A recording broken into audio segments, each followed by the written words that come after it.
Masa teman-teman setiap hari Jumat, teman-teman ikut kajian ini, lalu teman-teman nggak tergerak hatinya untuk ngafalin Quran juga? Apa manfaat teman-teman ikut katupat ini? Kemudian setelah selesai bulan suci Ramadan, 6 bulan berikutnya itu berdoa terus, ya Allah terimalah amal-amalku di bulan suci Ramadan. Ya Allah terimalah seluruh amal ibadah selama di bulan suci Ramadan. Gitu. Jadi 6 bulannya doa agar umurnya sampai di bulan suci Ramadan, 6 bulan setelah Ramadan berdoa agar amal ibadahnya diterima oleh Allah Subhanahu wa taala.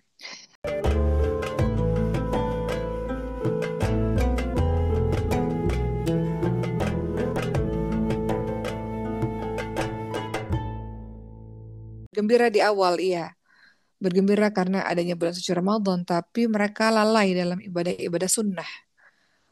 Biasanya orang-orang seperti ini adalah orang-orang yang semangat-semangat di awal, namun ketika pertengahan udah mulai males untuk sholat tarawih, untuk sholat witir, untuk qabliyah ba'diyah. Semangat-semangat di awal, pertengahan males untuk menyelesaikan hafalan Qur'annya, males untuk menyelesaikan target Qur'annya. Orang-orang pertengahan ini orang-orang yang ya gembira di awal-awal, cuman ketika Ramadan ya kerjanya tidur seharian. Amalan-amalan sunnahnya tidak terlalu diperhatikan. Ini amalan sebagian besar orang seperti ini. Awal-awalnya semangat, tapi nanti ujung-ujungnya atau di pertengahannya yang biasa-biasa aja. Menjadikan puasa ya sebagai rutinitas saja. Namun orang yang terbaik ketika datangnya bulan suci Ramadan adalah orang yang sabiqun bil khairat. Siapa orang yang sabiqun bil khairat ini? Orang yang berprestasi. Orang yang berusaha dengan sekuat tenaga mereka untuk meninggalkan hal-hal yang haram, meninggalkan hal-hal yang makruh. Mereka berusaha sekuat tenaga mereka untuk memberikan amal ibadah terbaik di Ramadan ini. Orang-orang ini orang-orang yang disebut orang-orang yang berprestasi, artinya orang-orang yang betul-betul mempersiapkan diri jauh sebelum Ramadan itu datang, mempersiapkan fisiknya, mempersiapkan strateginya, mempersiapkan keilmuannya supaya ibadah yang dilakukan itu adalah ibadah yang benar, ibadah yang diterima oleh Allah Subhanahu wa taala. Maka golongan orang-orang ini teman-teman bisa lihat dalam surah Adz-Dzariyat ayat 17 sampai 18. Golongan orang-orang ini salah satu sifatnya adalah di dunia ini mereka sedikit sekali tidur di waktu malam dan mereka orang-orang yang selalu mohon ampun di waktu pagi sebelum fajar. Ini golongan orang-orang yang berprestasi, orang-orang yang nggak mau ketinggalan ibadah, orang-orang yang nggak bolong tarawih witirnya, kecuali haid untuk perempuan. Orang-orang yang nggak bolong qiyamul lailnya, nggak bolong tahajudnya. Orang-orang yang sangat dermawan, orang-orang yang sibuk untuk memberi makanan orang berbuka puasa. Orang-orang yang berpuasa tidak hanya menahan lapar dan haus saja, tapi juga menahan seluruh anggota tubuh dari bermaksiat kepada Allah Subhanahu wa taala. Itu adalah orang-orang yang berprestasi atau kita sebut sebagai orang yang sabiqun bil khairat, orang yang berprestasi yang sungguh-sungguh dengan Ramadannya.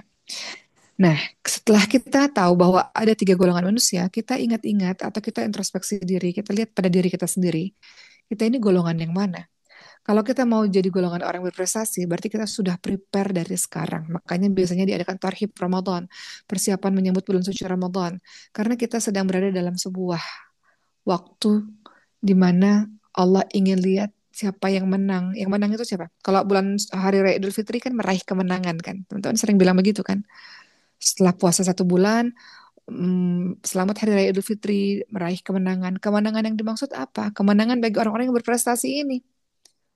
Kemenangan, kenapa kita bisa mengatakan selamat meraih kemenangan atau kita meraih kemenangan sementara kita kerjanya tidur terus selama bulan suci Ramadan.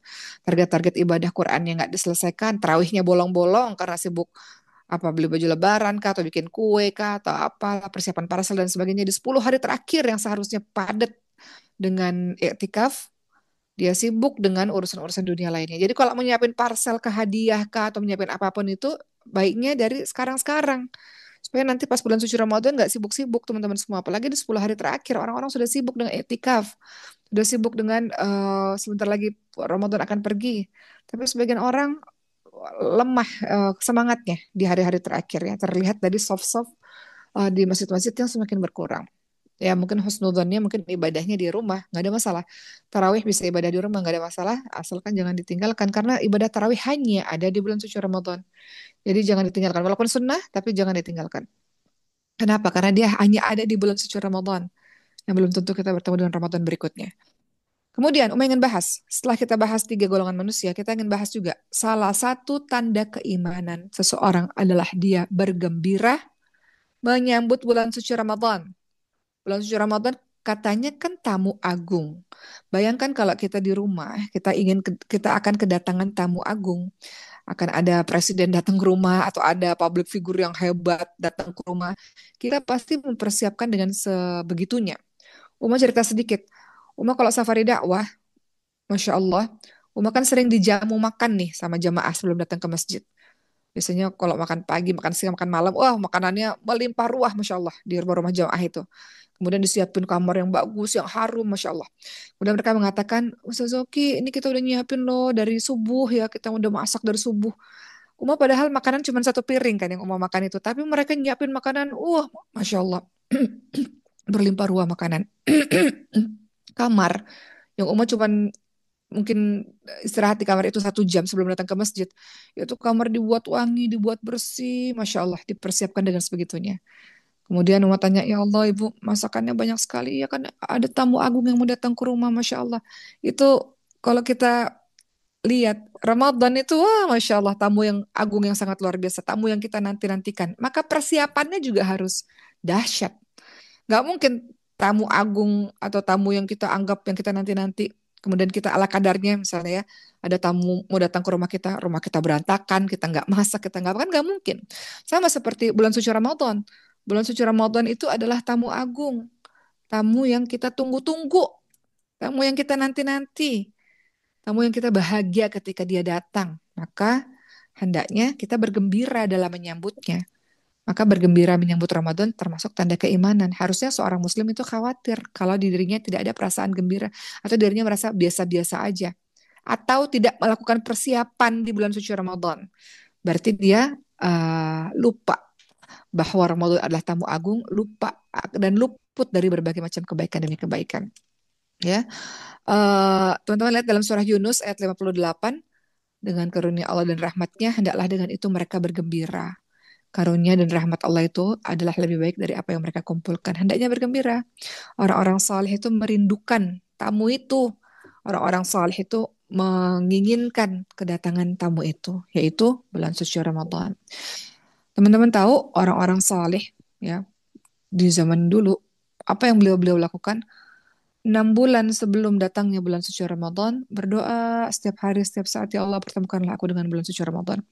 Kemudian setelah selesai bulan suci Ramadan, 6 bulan berikutnya itu berdoa terus, ya Allah terimalah amal-amalku di bulan suci Ramadan. Ya Allah terimalah seluruh amal ibadah selama di bulan suci Ramadan. Gitu. Jadi 6 bulannya doa agar umurnya sampai di bulan suci Ramadan, 6 bulan setelah Ramadan berdoa agar amal ibadahnya diterima oleh Allah Subhanahu Wa Taala. Begitu ya teman-teman semua. Sekarang pertanyaannya, memangnya kenapa harus bahagia? Kenapa harus bahagia? Kenapa harus mempersiapkan diri dengan luar biasa? Kita tahu Rasulullah SAW ingatkan dalam sebuah hadis, telah datang kepada kalian bulan suci Ramadan, bulan yang diberkahi. Diberkahi itu apa sih? Allah memberikan rahmatnya, Allah memberikan kasih sayangnya. Dan Allah mewajibkan kalian berpuasa di bulan suci tersebut, pintu-pintu surga dibuka, pintu-pintu neraka ditutup, setan-setan dibelenggu. Di malamnya terdapat malam yang lebih baik daripada 1.000 bulan. Atau malam di mana kalau kita beribadah di malam itu senilai dengan kita beribadah selama 84 tahun sekian. Gak semua orang loh umurnya sampai 84 tahun teman-teman semua. Tapi kalau kita dapat malam itu atau yang kita sebut Lailatul Qadar, seakan kita beribadah selama 84 tahun kurang lebih. Kata Rasulullah, hadis tersebut dilanjutkan, barang siapa yang dihalangi dari kebaikan, maka sesungguhnya dia terhalangi. Kalau nggak sungguh-sungguh sama amal soleh di bulan suci Ramadan, ya udah nggak ada kebaikan lagi buat dia. Di Ramadan aja yang sudah Allah kasih berlimpah pahala, dia nggak sungguh-sungguh, apalagi di bulan-bulan lain ya lebih nggak sungguh-sungguh lagi untuk mendekatkan diri kepada Allah SWT. Jadi hadis ini hadis yang menjadikan kabar gembira bagi para hamba Allah yang saleh ya tentang datangnya bulan suci Ramadan. Ini bukan hanya sekedar kabar semata, tapi ini adalah satu kabar di mana kita diminta untuk mempersiapkan diri untuk menyambut tamu yang gembira tersebut. Nggak mungkin nggak ada Muslim yang nggak bergembira ketika diberikan informasi bahwa pintu-pintu surga dibuka, pintu neraka ditutup, bahwa limpahan berbagai macam amal kebaikan dilipat gandakan pahalanya. orang-orang yang zalim saja, orang-orang yang jahil saja, yang tidak sungguh-sungguh dengan Ramadannya. Oke, nah Alhamdulillah udah kita bahas tentang 3 ciri orang-orang menyambut bulan suci Ramadan. Sudah kita bahas mengenai bahwa orang yang bergembira menyambut Ramadan adalah ciri dari keimanan. Kita juga sudah bahas kenapa em, kita bergembira dengan menyambut Ramadan. Nah, sekarang kita akan bahas kalau begitu apa saja yang kita bisa lakukan di bulan suci Ramadan. Ya, apa saja yang kita bisa lakukan untuk mempersiapkan diri dalam menyambut bulan suci Ramadan. Pertama, menuntut ilmu agama. Kalau Allah sayang pada seseorang, maka Allah akan buat dia semangat belajar agama. Allah akan buat dia paham terhadap agama. Nggak semua orang harus jadi ulama kok teman-teman semua. Tapi semua orang wajib belajar agama. Makanya seorang muslim tuh harusnya sibuk ya. Tiap hari sibuk. Karena dia belajarnya banyak. Belajar ilmu dunia, yang teman-teman sedang jalani sekarang. Dan belajar ilmu agama. Belum lagi Qur'annya. Makanya sibuk banget.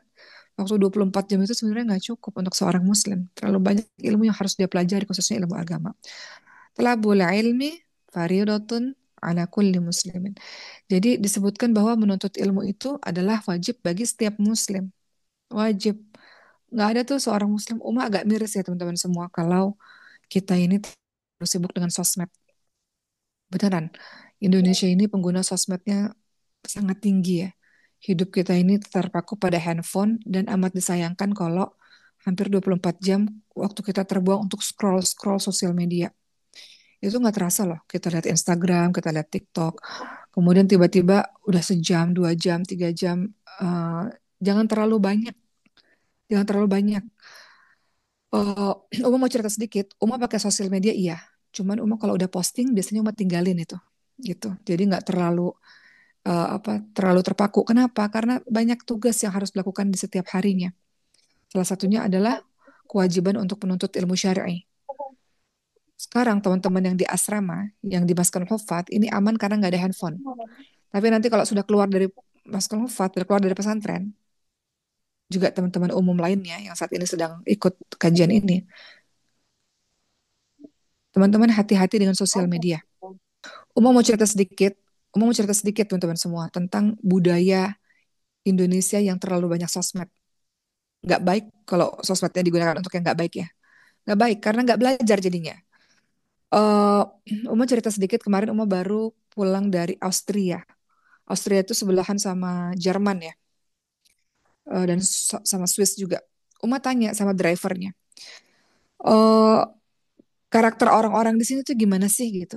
Apa sama dengan karakter orang Jerman? Karena Uma cukup terpukau dengan karakter orang Jerman pada saat Uma melakukan pertukaran pelajar tahun 2017 dengan kekuatan mereka dalam membaca, kebiasaan mereka dalam membaca buku dimanapun, lagi di stasiun kereta, lagi di halte bus, di public public eh, place ya, tempat-tempat umum, di dalam kereta itu sendiri, di taman-taman, itu yang Uma lihat adalah orang pegang buku dan baca. Baik anak kecil yang dibacakan oleh ibunya, nenek-nenek, remaja itu baca. Jadi ketika Uma lihat itu, Masya Allah, ternyata kebiasaan belajar atau kebiasaan membaca atau ntar dengar ceramah, teman-teman terserah metode belajarnya gimana, itu harusnya sudah jadi budaya bagi kita. Harusnya setiap orang tuh gelisah kalau dalam satu hari tidak ada penambahan ilmu untuknya. Seharusnya orang itu gelisah, seorang Muslim itu gelisah kalau dalam satu hari nggak ada penambahan ayat Quran pada dirinya dan nggak ada murojaah hafalan, mengulang-ulang kembali hafalan Quran pada dirinya. Harusnya dia gelisah. Kebiasaanmu selama ini gimana? Kok bisa-bisanya kamu santai-santai saja ketika satu hari tidak ada penambahan ilmu agama sama sekali, dalam satu hari tidak ada penambahan ayat Quran, dalam satu hari tidak ada murojaah. Berarti kamu hidup di lingkungan seperti apa sampai kamu menganggap itu hal yang biasa. Padahal diingatkan dalam agama kita, menuntut ilmu itu wajib bagi setiap muslim. Terutama salah satunya adalah ilmu agama.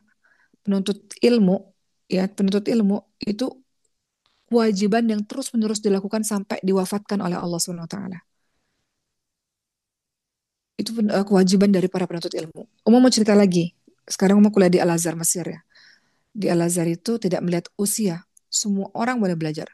Satu kelas, ini satu kelas ya. Temen sebelah Uma tuh umurnya 17 tahun. Ada yang umurnya 50 tahun. Ada yang umurnya lebih tinggi lagi. Gak memandang usia. Semua orang dituntut atau wajib untuk belajar. Ini amanah ya, sesuatu kita belajar dan kemudian kita sampaikan apa yang kita tahu. Ini amanah yang akan Allah nanti tanyakan di hari kiamat nanti. Jadi teman-teman semua, termasuk salah satu persiapan untuk menyambut bulan suci Ramadan adalah menuntut ilmu agama. Fikih Ramadan misalnya di Masjidil Nufas tuh ada kan kajian-kajian fikih Ramadan. Teman-teman baca banyak hal supaya teman-teman tahu dan teman-teman bersemangat. Kalau teman-teman tahu ilmunya, teman-teman bersemangat. Ketika teman-teman tahu, oh kata Rasulullah, barang siapa yang beriman kepada Allah dan hari akhir, kalau dia puasa, ya, kemudian dia sholat malam, dosa-dosanya akan diampuni. Jadi kalau kita tahu tentang ilmu agamanya, maka kita bersemangat. Teman-teman kenapa ngafal Quran? Karena teman-teman tahu ilmunya. Teman-teman tahu, oh bahwa penghafal Quran itu bisa memberikan syafaat bagi orang-orang di hari akhir nanti. Oh bisa memberikan mahkota kemuliaan. Oh bisa um, Al-Quran bisa menjadi syafaat, bisa menjadi penolong di kubur nanti. Itu kan semuanya karena teman-teman sudah belajar. Jadi teman-teman punya motivasi untuk itu. Tapi kalau yang nggak belajar, mau menghafal Quran atau nggak menghafal Quran, ya sama aja bagi dia. Gitu ya teman-teman semua. Teman-teman, Umum mau ingatkan. Teman-teman sekarang di sini yang sedang bergabung di Zoom kali ini, teman-teman ini didampingi oleh sekitar 250 para penghafal Quran. Teman-teman umum nih, maksud Uma nih. Teman-teman yang sekarang lagi ada di rumah-rumah. Kenapa Uma bersemangat untuk mengisi kajian ini? Karena teman-teman di hadapan teman-teman sekarang di Zoom ini ada sekitar 250 atau 300 orang, Uma nggak tahu. Ini semua adalah para penghafal Quran yang mungkin sudah banyak yang selesai hafalannya karena sebentar lagi mereka September nanti wisuda atau setengah hafalannya, sudah setengah setengah Quran hafalannya. Jadi teman-teman dikelilingi oleh orang-orang penghafal Quran. Masa teman-teman setiap hari Jumat teman-teman ikut kajian ini, lalu teman-teman nggak tergerak hatinya untuk ngafalin Quran juga? Apa manfaat teman-teman ikut katupat ini? Kalau teman-teman berada dalam circle orang-orang soleh, teman-teman bersemangat untuk melakukan ibadah. Tapi kalau teman-teman berada dalam circle orang-orang yang cuek, teman-teman akan keikut seperti itu. Teman-teman doa, Allahumma barik lana fi Rajab wa Sya'ban wa balikna Ramadan. Ya Allah berkahilah kami di bulan Rajab dan Sya'ban dan sampaikanlah kami pada bulan Ramadan. Itu doa yang masyhur, yang terkenal di kalangan para orang-orang saleh.